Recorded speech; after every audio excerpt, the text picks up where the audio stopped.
Hey there, welcome to The Dutch Skipper. I'm Michael, and this year, in August, I bought a boat. I don't have a ton of experience being on boats, aside from being at the Dutch Lifeguard Society, but owning a boat, that's different. After taking delivery of my boat in August, I had to do a ton of maintenance on the 53-year-old Volvo Penta MD21A which was inside. This old diesel has powered the boat for over 5 decades. She can still do it, but she's loud, she needs, or perhaps needed, quite a bit of care. Parts are becoming more difficult to find, and she's not great for the environment. Would it be feasible to remove this old engine and replace it with an electric motor and batteries? That's what I've been curious about, that's what I wanted to find out. And to do so, I visited Green Marine Motors. They're a company here in the Netherlands who have been electrifying boats for the past 12 years. They've replaced the motors so far of over 2,000 boats, so they have a lot of experience. I reached out to them and asked, hey, can I drop by? I have some questions, and they said sure. So, today, how does changing to electric propulsion work? Is it feasible? What are the costs? Do you have any range anxiety? That's what this video is all about, so let's dig in. Now, first of all, why would you want to go electric? I mean, the boat has a diesel engine, it runs, why go electric? Few reasons, at least for me personally. I want to go electric because I think it's better for the environment. Burning dino juices has had its time, but I for one would like to switch to electric because, well, you could just use solar power. It could be a solar panel on your boat that charges the boat. Yes, there's a whole discussion about whether or not solar power or electric vehicles are better or worse for the environment, but I for one do support the electric movement. If it'd be possible, I'd have an electric car that I could charge at home, but unfortunately I don't, so I drive a hybrid Toyota. Hybrid propulsion for a boat is another option, but the engineering space in my boat is limited, and yes, you could do with a smaller diesel engine, but replacing the diesel engine with a hybrid engine, so part diesel, part electric, could work, but it's probably just as expensive as replacing the whole kit with electric. The second reason is it's going to save me a ton of time on maintenance. No more fuel filters, no more oil changes, no more leaking heat exchangers, no more dealing with bolts that really don't want to get removed from their 50-year-old brethren or sockets that we're supposed to go into. So all of these reasons for me are making it pretty obvious. Like, I just want to sail. I don't want to have to do tons and tons of maintenance on the boat. That means finding a propulsion system which is easier, and I think electric does that. So those, for me, are the primary reasons. Just go to the marina, plug in your boat, leave it charging overnight, and the next day you go out. And yes, there's something to be said for, hey, but what if I want to do longer cruises? What if I want to take the boat out for a weekend, for a week? How is that going to work? It's going to depend on your wishes. It's going to depend on what sort of travels you want to do, but more on that towards the end of the video. Now, Green Marine Motors. They're a company here in the Netherlands, and for installing electric motors, they have a couple of different options for you. Option 1 is you get the boat over to them, and they install the electric motor for you. And of course, it is not just installing an electric motor. It will also need a control unit, which you can see over here. And it'll need a set of batteries. That is typically where the price point hikes. Because the bigger your battery kit, the more expensive the whole installation will become. Interestingly, you might not need as big of a motor as you think. Now over here on screen we have one of their control units, and this is something that they developed themselves. Out on the front, you can see a couple of different ports. He's pointing them out right now. These are almost USB-like easy, which for a computer nerd like me is very convenient, because all you need to do is just plug in the corresponding wires. You're going to have a battery positive, a battery negative, or rather a motor positive and a motor negative, as well as a control wire, etc. And it is just that straightforward. These things are completely waterproof, which means you could submerge them in water. Of course, if that happens, something else on your boat will have gone completely horribly wrong. But it is possible. This is definitely a part to make them safer. Over here we have one of their smaller electric motor models, and you might see these in some of the smaller canal boats. Amsterdam is one of the cities that is working very hard to just start banning non-electric boats from their canals. They want to do this to keep the city greener and greener and greener, and this is probably going to get followed suit by other cities. I don't think it's going to be an issue for the next 10 or 15 years or so, especially on the bigger canals where, of course, also the larger shipping, like just commercial shipping, takes place. For pleasure boats, though, it's possible that we'll gradually see more eco-friendly regulations take place, where they really want you to not have these big, bulky outboards which are just guzzling gas and spitting out all sorts of pollution. For me personally, another point for these electric motors is they're just whisper quiet. When I'm aboard, I want to enjoy the nature. I want to enjoy having friends over, having family aboard, and just chatting with them, just catching up in a different environment than it would be if you just invite them to your home. That, however, on my boat at the moment is a bit difficult. You're looking at a diesel engine which, especially at higher RPMs, gets loud. She is not a quiet girl, and she'll let you know about it. Especially as I have removed a couple of planks from the boat to varnish. I think that has removed some of the isolation from the engine room, or at least the sound travels better through the boat, and good lord is she loud. So having one of these small electric motors aboard would definitely alleviate all the noise complaints that I have about my own boat. Now these electric motors, you can see here, the bigger they become, the more power they're going to output. Also, the more hungry they're going to become. You will need a bigger battery kit if you intend to run a bigger motor. That's typically where the price point sets in, but you might not need as big of a battery as you think.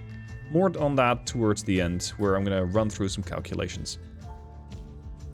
Now, that is the motor, but how does it actually feel? Unfortunately, that's a bit difficult to convey in a video, but I can take you along on one of these boat rides and have you listen to, well, the absence of the sound. What you see here is one of the test boats, or rather the demonstration boat. This is a typical canal boat for the Netherlands, although this one probably is on the slightly higher end of the spectrum. You can see it's pretty straightforward. This is not something that carries a toilet nor a cabin such as mine does, so mine would need a slightly different propulsion system, but it's just so you can experience what it's like. Something else that is particularly appealing for me as someone who's very analytical and just wants to see what's up, I want to see how far I can still go, how long I can still go.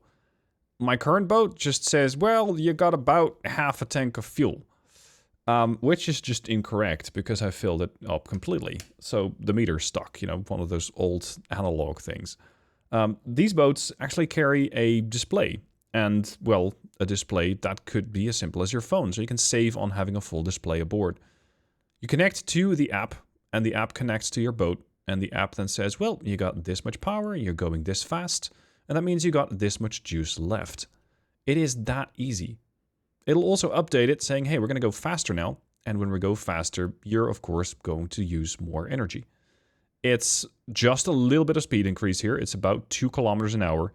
But the boat starts using almost double to almost triple the amount of juice. So, yeah, there's a very important curve here as to how much you're using from your batteries or how much you're not using, simply based on the amount of speed that you want. Now, I'm going to shut up for a bit. This is what it's like. Dat vind ik ook heerlijk. Ja, je hoort niks. Water.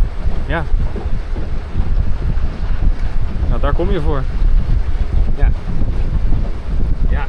En je hebt de trillingen niet. Je hebt de dieseldamp niet in je nek. En je vervuilt niet. Vervuilt niet. Ik zal wel gas geven hoor. Nee, maar niet uit. Oh ja, je ziet het eigenlijk ook, het verbruik kan je eigenlijk ook makkelijk zien. I suppose you could best compare this to the experience that you have on a sailboat, but this boat's electric. So you still got the advantage of having a general propulsion system that's not reliant upon wind, but you don't get the vibrations, you don't get the noise, you don't get the smell, you don't get all the maintenance that comes with having an engine aboard. At least not a traditional internal combustion engine. Something else that these boats do extremely well, much akin to an electric car, is accelerate. They accelerate like crazy. Watch this. We staan nu ongeveer stil, hè? Ja.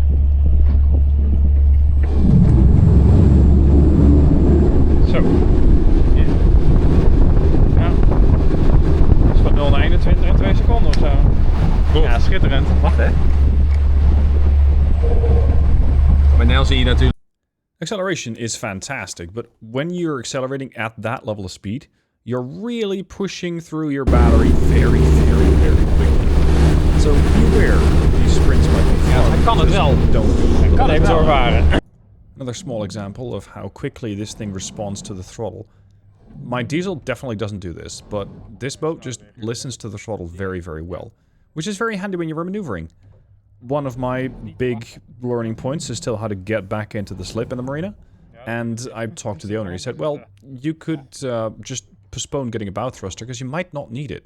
This thing responds so fast that you might not need a bow thruster. So I thought, huh, that's useful. In this clip you can see what one of these systems actually looks like. Over here we have the control unit, then 2 batteries, and behind that you can see the electric motor. And that's pretty much it. There is not a whole lot more to it. It looks a little different relative to your ordinary propulsion, your internal combustion engine, such as my big diesel, but overall, it's pretty straightforward. Oh, and all the way in the back there, you got the charger. So all you need to do when you come back to the dock, just plug it in, let it charge for a day, or a night in this case, and you're good to go. Time to run the numbers. Over here we have a calculator. This is the calculator that they use, and it's also online, so I'll link it down below in the description so you can play around with it yourself.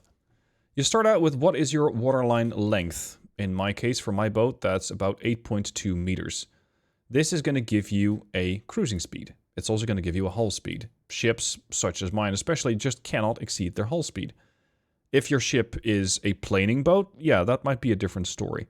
But mine is not. I just displace a whole bunch of water. So I'm stuck with a hull speed of about 13 kilometers an hour.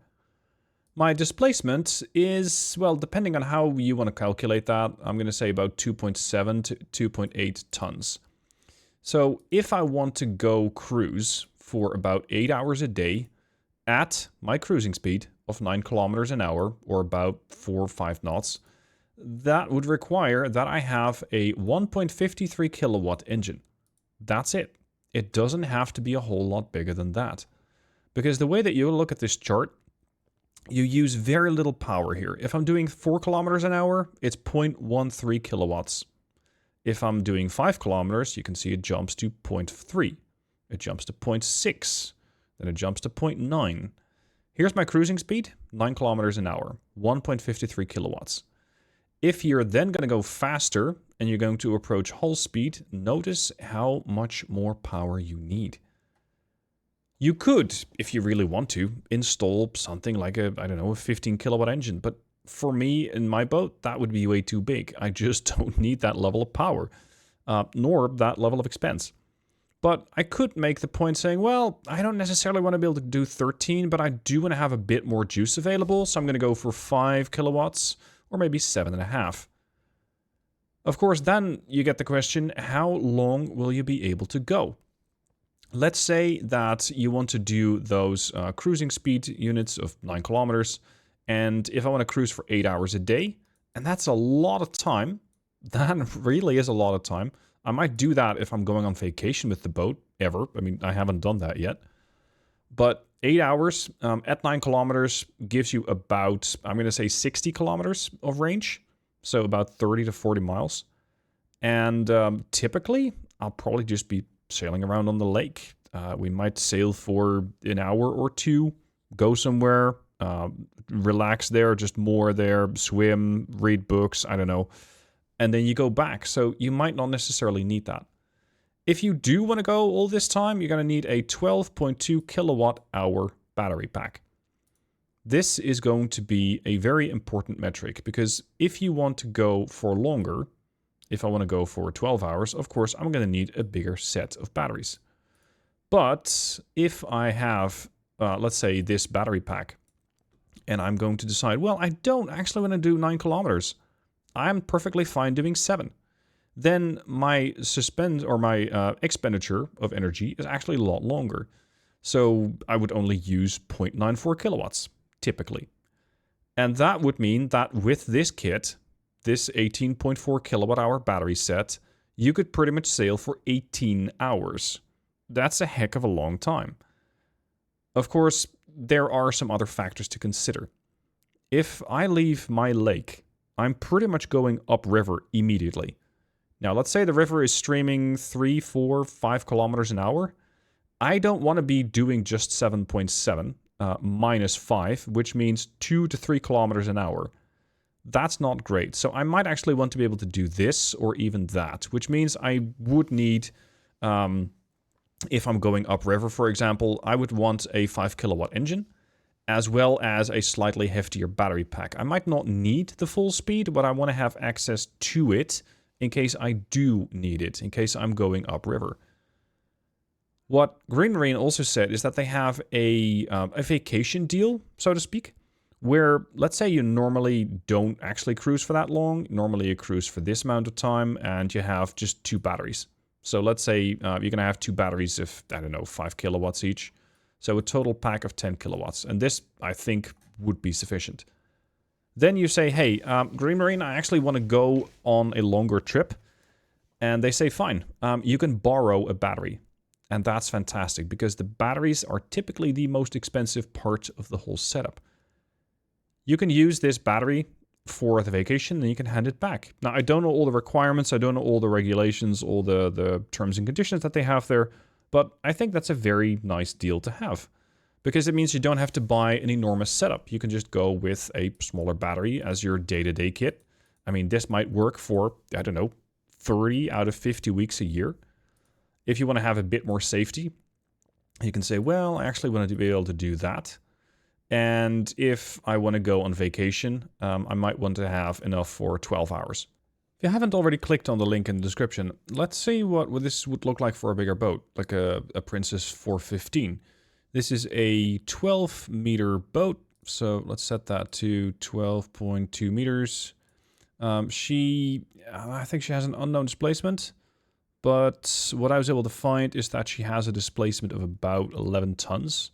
So I'm going to crank that up to 11. She's a steel boat, which is definitely going to make a bit of a difference. The curve is pretty much always the same. The faster you want to go towards your hull speed, the more juice it's going to cost. So especially if you have, for example, a 48 kilowatt battery pack, you can use that to go at 15.7 kilometers an hour for 1 hour. Yeah, that's it's not very long. However, if you're going to be cruising at 11 knots, or sorry, 11 kilometers an hour, you only need 6. So you need an eighth of the power. That is a massive dip. So even for a bigger boat like this, I think it could work. You'd need a bigger wallet, but then again, you already got a bigger boat, so I suppose you might already have a bigger wallet. I really like playing around with this tool. Again, link down below in the description if you want to tinker with it and see what it would look like for your boat. And finally, that kind of leaves us at the point of pricing. What is this whole endeavor going to cost? What would it take for my boat? Well, it's not cheap. I'll give you that much. It is not cheap. I would likely be looking at 15 to 18,000 euros in order to electrify this Saga 27 of mine. That's a lot of money. That is a lot of money. And it's not exactly an investment that I want to do right now. I would want to do it right now. I'm kind of hooked on the electric propulsion by now, but I don't have that level of money.